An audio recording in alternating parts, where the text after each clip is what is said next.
They thought she was just delivering packages until 3 armed men cornered her customer. Before we start this video, what hidden skill from your past would surprise people the most if they knew about it?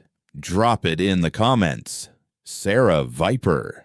Martinez's hand trembled slightly on the steering wheel of her Amazon delivery van. But this wasn't fear. This was a familiar sensation, the first signs of adrenaline surge. 2:47 p.m., Philadelphia's Kensington neighborhood was quiet as usual, but Sarah's sixth sense was telling her today would be different. 34 years old, dark brown hair pulled back in a tight ponytail, green eyes constantly alert. She'd been an Amazon driver for 3 years. But before that, she'd served 12 years in Marine Special Operations Command, call sign Viper, because her strikes were fast, lethal, and calculated. 2847 Frankfurt Avenue, final stop.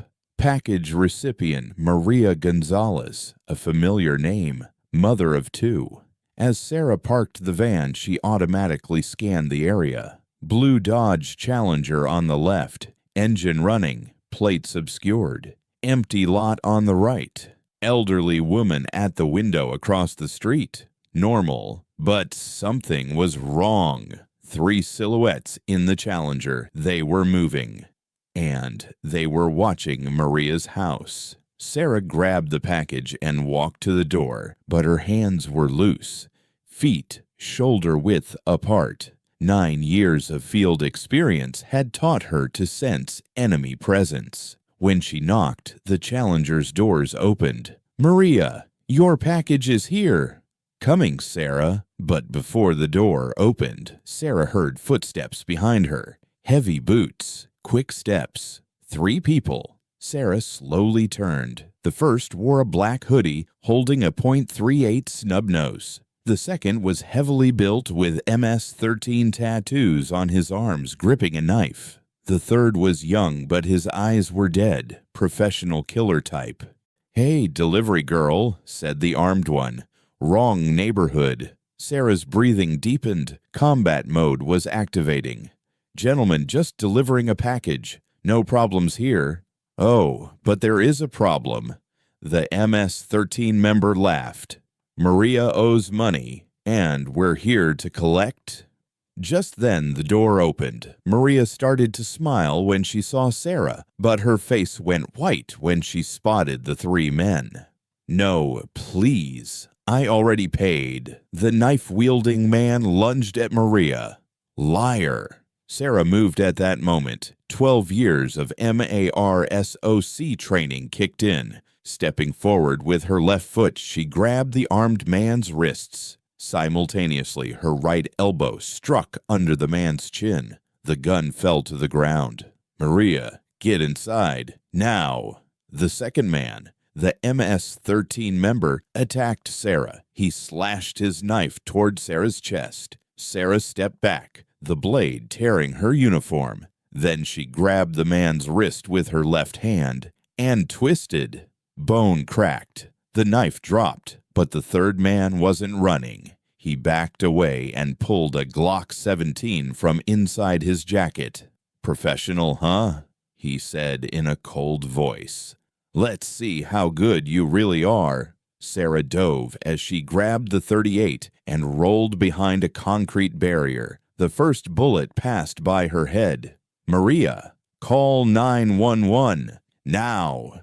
The man with the Glock was firing systematically. Each shot calculated, precise. He was trying to pin down Sarah's position. Sarah, behind the barrier, was counting the man's ammunition. Glock 17. 17-round capacity. So far 6 shots. 11 rounds left. Sarah rolled to change position, to alter the man's firing angle. 7th shot. 8th shot. The Viper inside Sarah was now fully awake. This was no longer a Protect Maria operation. This was a survival battle. 9th shot. Sarah quickly popped her head around the corner of the barrier and fired rapidly. The .38 snub-nose had a short barrel, limited range, but Sarah's aim was perfect. The bullet hit the Glock-wielding man's shoulder. The man staggered but continued firing. 10th shot, 11th shot. "You military," the man yelled. "You shoot like military." "Marine Corps," Sarah replied, rolling to a new position. "Special Operations." The man laughed.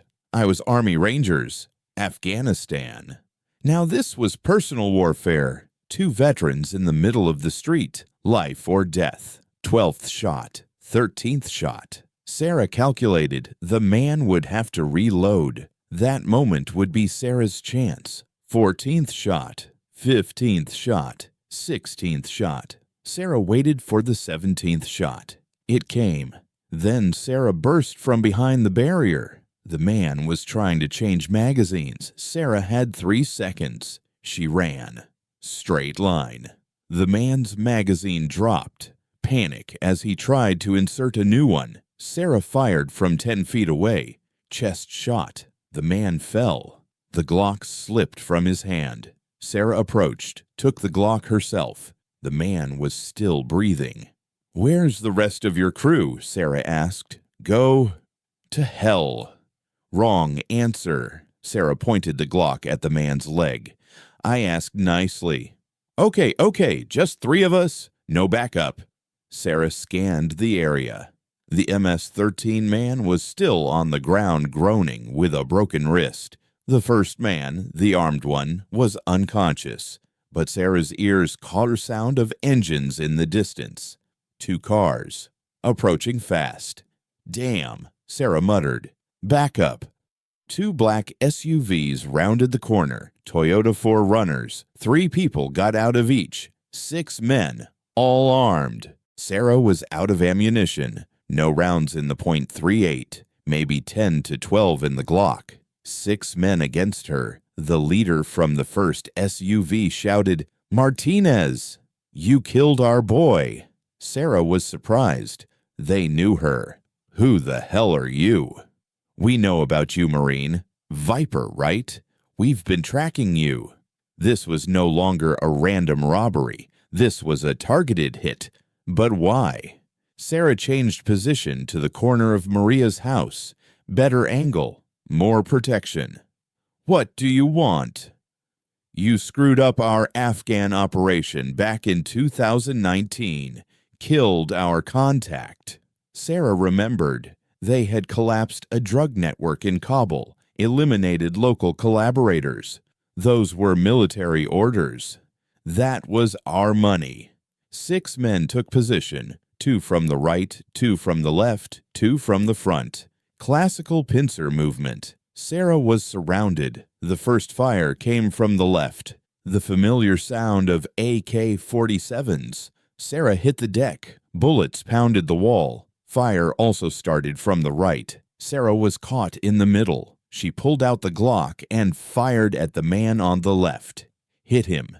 5 men left. But she needed to calculate ammunition. Maybe 9 rounds in the Glock. Against 5 men.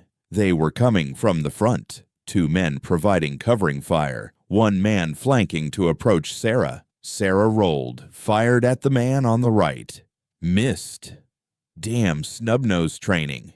8 rounds left. The flanking man was 20 feet from Sarah, carrying an M4 carbine, automatic. Sarah tried a last resort. She ran to the pickup truck in the house's yard. For cover, when she hid behind the truck, the engine block would stop the bullets, but the man continued to circle her. Sarah crawled under the truck.